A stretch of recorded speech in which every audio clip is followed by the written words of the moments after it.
Hello दोस्तों। स्वागत है आपका English coaching RSR YouTube channel पे। अब तक हम types of sentence, type of tense पढ़ चुके हैं। टाइप ऑफ टेंस में प्रेजेंट टेंस में हम सिंपल प्रेजेंट और प्रेजेंट कंटिन्यूस के अफर्मेटिव, नेगेटिव, इंट्रोगेटिव तीनों तरह के सेंटेंस की फॉर्मुलेशन कर चुके हैं। पिछले वीडियो आप देखकर टेस्ट वगैरह भी दे सकते हैं। अगर कोई चाहता है मुझसे पर्सनल कोचिंग लेना तो रोज क्लासेस लगती है। 200 रुपीज पर मंथ है। Only 200 rupees per month. कई जनों का तो एक दिन का खर्चा है ये। ठीक है, उसमें मैं पर्सनली सिखाता हूँ, क्लासेस लेता हूँ। और कोई मेरे यूट्यूब चैनल से फ्री में सीखना चाहे तो नोट्स बना कर वो भी सीख सकता है। ठीक है। जिस चीज को बाजार में लाखों रुपए में बेचा जाता है बड़े बड़े कोचिंग से, आज वो चीज मैंने फ्री कर दी है। क्योंकि मैं एजुकेशन को बिजनेस नहीं बनाना चाहता। दूसरी चीज है, इंग्लिश की जरूरत क्यों है। इंग्लिश की इतनी ज़रूरत है कि यदि आप लोअर एजुकेशन से अंडर ग्रेजुएशन गए तो भी इंग्लिश में बुक्स इंग्लिश चाहिए। आप छोड़ के ले जा रहे तो भी इंग्लिश चाहिए। आपको कोई भी चीज़ आज के ज़माने में समझ नहीं है, इंटरफेस या किसी का फॉर्मेशन, तो भी इंग्लिश चाहिए। और इंग्लिश इतनी सरल लैंग्वेज है, इतनी सरल लैंग्वेज है कि मैं उसको आपके लिए एक छोटी सी चीज़ बना दूंगा। ये मेरा अनुभव है पिछले 10 साल का। मैं काफ़ी बच्चों को पढ़ा चुका हूँ और उन्हें ट्रेन कर चुका हूँ। हिंदी मीडियम वाले बच्चों को बहुत प्रॉब्लम आती है, इंग्लिश मीडियम वालों को भी इंग्लिश ढंग से बोलनी नहीं आती है। तो आप कंसेप्ट क्लियर करें मेरे चैनल पर और समझें। कल हमने पढ़ा था प्रेजेंट कंटिन्यूअस टेंस, जिसमें अफर्मेटिव, नेगेटिव, इंट्रोगेटिव सेंटेंस हम पढ़ चुके हैं।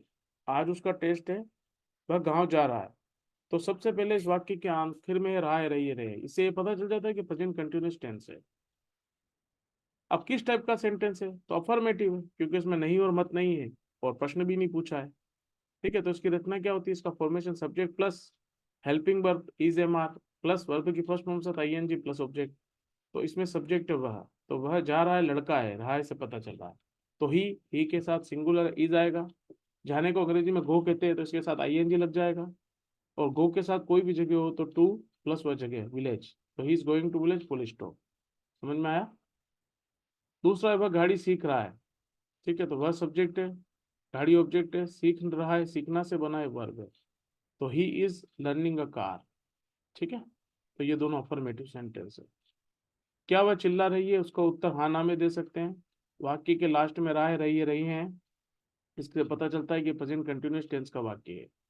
अच्छा, अब क्वेश्चन पूछा है तो इंट्रोगेटिव है। इंट्रोगेटिव है तो किस टाइप का है, जिसका उत्तर हाँ ना में दे सकते हैं। क्या वह चिल्ला रही है, हाँ वह चिल्ला रही है, नहीं वह नहीं चिल्ला रही है, मन में। आंसर कुछ भी हो, अपने को इससे मतलब नहीं। तो इसका फॉर्मेशन क्या है, helping verb plus subject plus verb की फर्स्ट फॉर्म के साथ ING प्लस ऑब्जेक्ट। तो क्या की अंग्रेजी इसमें नहीं लिखते हैं, हेल्पिंग वर्ब भी क्या है, तो इज। वह चिल्ला रही है, लड़की है तो शी के कारण। और क्राइंग, CRY, क्राई मतलब चिल्लाना, और ING क्राइंग, तो इसमें ऑब्जेक्ट है ही नहीं। क्या की अंग्रेजी इज, वह शी चिल्ला रही है, क्राइंग, अब ऑब्जेक्ट है ही नहीं तो खत्म। कोई दिक्कत हो, कोई समझ में नहीं आए तो मुझे आप कमेंट भी कर सकते हैं। मेरे पर्सनल मोबाइल नंबर पर आप मुझे प्रॉब्लम भी पूछ सकते हैं, कॉल भी कर सकते हैं एनी टाइम। ठीक है। वे कहाँ जा रहे हैं, तो वाक्य के अंत में रहा है, रही है, रहे हैं।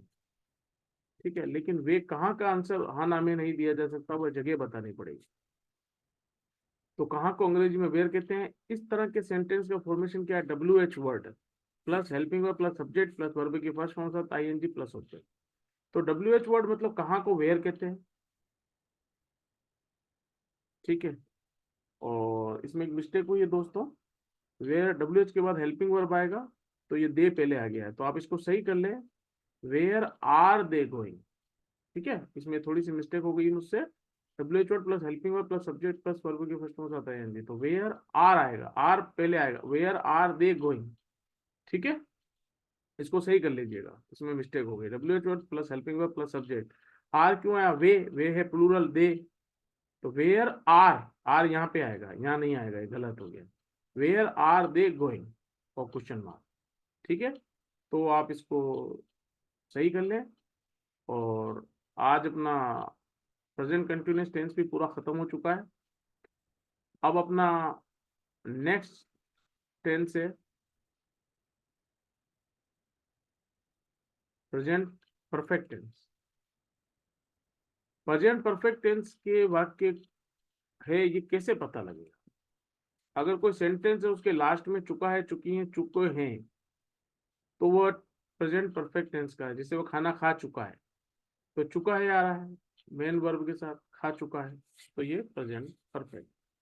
जिस वाक्य के आखिर में या है, ये है, ये है, जैसे गया है तो या है, गया है, या है, ठीक है। या जिस वाक्य के आखिर में है हो और उससे पहले कोई भूतकाल यानी पास्ट की रिएक्शन हो, जैसे उसने गोपाल को पुस्तक दी है, तो है हूं से पहले भूतकाल की क्रिया दी, दे चुका है यानी कि, ठीक है। तो है हूं है से पहले भूतकाल की क्रिया। तो ये तीन पहचान जिस वाक्य के लास्ट में होगी वो वाक्य प्रेजेंट परफेक्ट टेंस का होगा। कल हम पढ़ेंगे प्रेजेंट परफेक्ट टेंस का अफर्मेटिव सेंटेंस क्या होते हैं, उनका फॉर्मेशन क्या होता है, नेगेटिव का क्या होता है, इंट्रोगेटिव का क्या होता है, ठीक है। तो अब तक अपन ने जो भी पढ़ा है, टाइप्स ऑफ सेंटेंस में तीन तरह के होते हैं, अफर्मेटिव, नेगेटिव, इंट्रोगेटिव, जो सब टेंस में आएंगे। वो मैं समझा चुका हूँ मेरे पहले वीडियो में कि कौन से वाक्य कौन से होते हैं, ठीक है। इंग्लिश में क्या क्या जरूरत है सीखने की, वो भी मैं बता चुका हूँ इंट्रोडक्शन में। मैं एक सिलेबस भी डाल दूंगा यूट्यूब पर पीडीएफ बनाकर जल्द ही। इससे आपको प्रोसेस भी पता चल जाएगा क्या क्या पढ़ना है। अच्छा, ध्यान रहे कि जब भी आप वीडियो देखते क्रम में देखें, नोट्स बनाएं। नोट्स बनाना बहुत जरूरी है, बिना नोट्स बनाए आप पढ़ाई नहीं कर सकते इंग्लिश की। और याद नहीं करेंगे तो आप, फॉर्मेशन तो याद होनी ही चाहिए और प्रैक्टिस होनी चाहिए। क्लास के आगे खड़े होकर प्रैक्टिस करें या दोस्तों से बातें करें। अच्छा, जब भी ये पढ़े तो उस लिमिट दायरे में ही पढ़े, उससे बाहर नहीं जाए, क्योंकि जब तक आपके इंग्लिश का कोर्स नहीं होगा आप सारी चीजें नहीं बोल सकते, आपको प्रॉब्लम आएगी। इसीलिए एक सीरियल टू सीरियल पढ़ना बहुत ही मस्ट है। तो आप इस पर थोड़ा ध्यान दें, ठीक है ना। तो टाइप्स ऑफ टेंस में तीन तरह के टेंस होते हैं, present tense, past tense, future tense. तो प्रेजेंट में भी वापस चार है, सिंपल प्रेजेंट, प्रेजेंट कंटिन्यूस जो कि मैं पढ़ा चुका हूँ, अब प्रेजेंट परफेक्ट और प्रेजेंट परफेक्ट कंटिन्यूस ये पढ़ने बाकी है, जिसमें मैं प्रेजेंट परफेक्ट टेंस के वाक्य या सेंटेंस की पहचान बता चुका हूँ कि कैसे पता लगाएंगे कि ये सेंटेंस प्रेजेंट परफेक्ट टेंस का है, ठीक है। और इसके बाद प्रेजेंट परफेक्ट कंटिन्यूस टेंस पढ़ेंगे, फिर पास्ट टेंस पढ़ेंगे पूरा, फिर फ्यूचर पढ़ेंगे।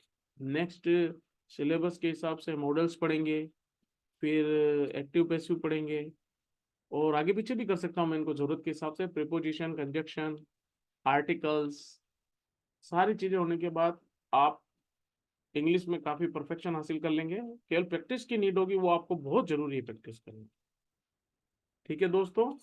मेरी मेहनत के कारण मेरे इस चैनल को शेयर करें, लाइक करें, सब्सक्राइब करें, ज़्यादा से ज़्यादा दोस्तों को दे, किसी नीडी व्यक्ति को जो बहुत ज़्यादा ज़रूरत है पढ़ने वाले बच्चों को, उनको बिल्कुल ये चैनल का सब्सक्रिप्शन दे, ठीक है।